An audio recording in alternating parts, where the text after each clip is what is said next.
26 मे 1945 रोजी लातूर जिल्ह्यामध्ये बाबळगाव या गावामध्ये विलासरावजी देशमुख यांचा जन्म झाला. तर भारताच्या राजकारणामधील एक चाणक्य, महाराष्ट्राचं लातूरचं नाव की देशाच्या राजकारणामध्ये ज्या व्यक्तीनं घेऊन गेलं ते सन्माननीय लोकनेते विलासरावजी देशमुख यांच्या स्मृतीस मी विनम्र अभिवादन करतो. लातूर म्हटलं की डोळ्यावरती आपोआप एक चेहरा समोर तरंगतो, तो चेहरा म्हणजे साहेबांचा. लातूरमध्ये साहेब हा शब्द कोणी बोलला तरीही देशमुख साहेबच डोळ्यासमोर येतात.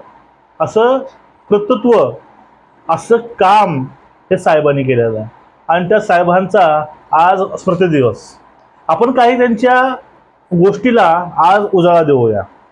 बघा, देशमुख साहेबांचा, विलासरावजी देशमुख साहेबांचा फोन आजही उचलला जातो.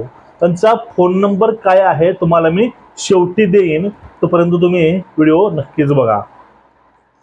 शांतप्रिय हसतमुख एक व्यक्तिमत्व बोललं तर ते देशमुख साहेब आपल्याला दिसतात.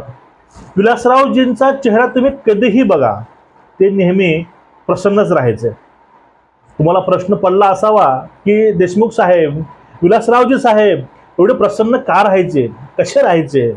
तर त्यावेळी साहेबांनी स्वतः सांगितलं की मी लोकनेता आहे, मी लोकांनी मला निवडून दिलेला आहे. जर मी यांचं जर प्रतिनिधित्व करत असेल तर मी दुःखी कसा राहू? जर मीच दुःखी असेल तर माझे लोक सुखी कसे असतील? त्या कारणामुळं विलासरावजी साहेब नेहमी हसतमुख राहायचे. आणि मुंडे साहेब, त्यानंतर प्रमोद महाजन साहेब आणि विलासराव साहेब हे तिघं हे चांगले घनिष्ठ मित्र. आता शिक्षण झालं पूर्ण पुण्यामध्ये, पण ह्या तिघाची एक कॉमन गोष्ट होती, ते म्हणजे काय, मैत्री ही गोष्ट वेगळी आणि राजकारण हे वेगळं. आता आपल्याला वेगळंच काहीतरी पाहायला मिळते समाजामध्ये किंवा गावामध्ये, तालुक्यामध्ये, जिल्ह्यामध्ये. पण त्या ठिकाणी एवढे मोठे नेते, एवढे मोठ्या पदावर सुद्धा असताना हे पद, हे पक्ष, हे राजकारण त्यांनी आपल्या कधीच मैत्रीमध्ये येऊ दिलं नाही. आणि देशमुख साहेब आणि मुंडे साहेब यांची एक दोघांची कॉमन सवय होती, त्यांच्या खिशामध्ये कंगवा हा राहायचाच. ते कुठेही जाऊ द्या, सभेपूर्वी, विमानात उतरल्यानंतर कुठेही ते पहिलं झुबदार भांग पाडायचे, त्याला आम्ही आकडा म्हणतो, आणि परत त्या सभेला उठायचे. त्यांचं वक्तव्य शैली थेट लोकांच्या जाऊन काळजाला भिडायची, असं त्यांचं रोखठोक बोलणं. त्यामुळं लोकनेता कसा झाला विलासरावजी देशमुख. आता एवढे नेते महाराष्ट्रामध्ये आहेत, पण लोकनेता म्हणून साहेबांची ओळख काय आहे? कारण साहेबांचे एक वैशिष्ट्य आहे, ते वैशिष्ट्य म्हणजे साहेबा सभेमधून लोकांना फोन नंबर द्यायचे. ते मुख्यमंत्री असताना खासदार आमदारची गोष्ट मी बोलत नाहीच, ते मुख्यमंत्री असताना सभेतनं ते फोन नंबर द्यायचे आणि त्यांच्या फोनवर कोणीही फोन करू द्या, कितीही फोन येऊ द्या, साहेब त्यांना हसूनच बोलायचे. त्यांचे प्रॉब्लेम सुद्धा ते सॉल्व्ह करायचे. असं व्यक्तिमत्व, असंच कुणाला कोणीही लोकनेता किंवा लोकनेता म्हणत नाही. त्याचं कर्तृत्व असायला पाहिजे. आणि एक महत्वाची गोष्ट आहे, ते गोष्ट म्हणजे की साहेबांचा फोन त्यावेळेस पण 24 तास लोकांसाठी चालू होता आणि तो फोन आज सुद्धा चालू आहे. तुम्हाला हे ऐकून आश्चर्य वाटेल की हे कसं पॉसिबल आहे. तुम्हाला हे शेवटी समजून जाईलच. त्यापूर्वी त्यांच्या आयुष्यामधील एक मनोरंजक आणि एक प्रेरणादायी किस्सा आहे, तुम्हाला सांगतो.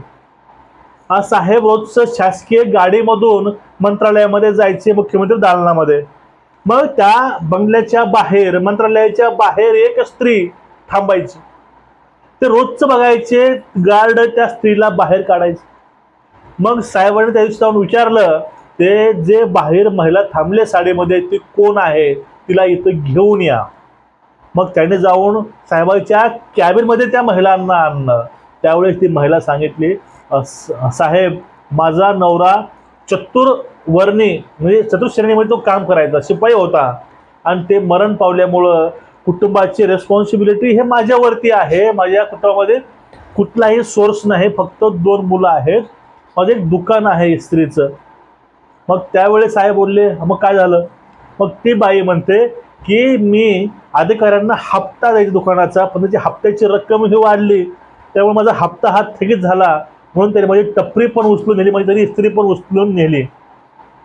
त्यावेळेस साहेबांनी लगेच फोन लावला, सामाजिक बांधकाम विभाग सचिव त्यांना फोन केला आणि ताबडतोब त्यांच्यावरची कार्यवाही झाली आणि त्या महिलेसोबत शासकीय गाडीमध्ये जाऊन तर टपरी टाकून त्यामध्ये इस्त्री मागवून आणि त्या ठिकाणी स्टूलवर बसून चहा पिणारा मुख्यमंत्री जर कोण असेल ते म्हणजे आदरणीय साहेब. असे अनेक किस्से साहेबांचे आहेत आणि एवढे करूनही ते म्हणतात की तुम्ही याचं भांडवल करू नका, तुम्ही हे कुठेही पेपरला वगैरे हे देऊ नका. बघा एवढं उदार मत होतं. आता कोणी साधं कोणाला एक लहानशी मदत केली तर ते लगेच व्हायरल होतं, पण त्यावेळेस असं कुठलीही गोष्ट त्यांनी व्हायरल कधीच होऊ दिली नाही आणि लोकांची त्यांनी कधीच मजाक होऊ दिला नाही. एवढं विशेषच आहे. आणि त्यामुळं त्यावेळेस लोकांना मुख्यमंत्री हा आपला वाटायचा, आपल्या हक्काचा माणूस वाटायचा, म्हणून लोक त्यांना फोन करायचे आणि तिकडून लगेच भारदास्त आवाजामध्ये तिकडनं आवाज यायचा, हॅलो बोला मुख्यमंत्री विलासराव बोलतो. हे विलासराव बोलतोय हे फक्त वाक्य हे ऐकलं तर पुढल्या व्यक्तीच्या हृदयाला शांती मिळायची. आणि तोच नंबर आतापर्यंत सुद्धा चालू ठेवलाय. विलासरावांचा नंबर आजही लागतो आणि तो फोन आजही उचलला जातो, हे आश्चर्याचं आहे. तुम्हाला त्यांचा तुम्ही फोन लावला, तो फोन उचलला, तिकडनं विलासरावांचा आवाज येतो, की तिकडून ते हॅलो म्हणतात, पण तिकडून ते कधी त्यांचं भाषण लागतं जुनं. तशी ती सुविधा जी आहे ती केलेलीच आहे. तिथं तुम्ही फोन लावला तिकडनं आवाज तुम्हाला येणार म्हणजे येणारच आणि तुमचा कॉल उचलला नक्की जाणार. ते आता सुद्धा चालू आहे. तर खालचा हा नंबर आहे, तुम्ही पण जाऊन ट्राय करून फोन लावून बघा, तुम्हाला नक्कीच समोरनं उत्तर हे येणारच.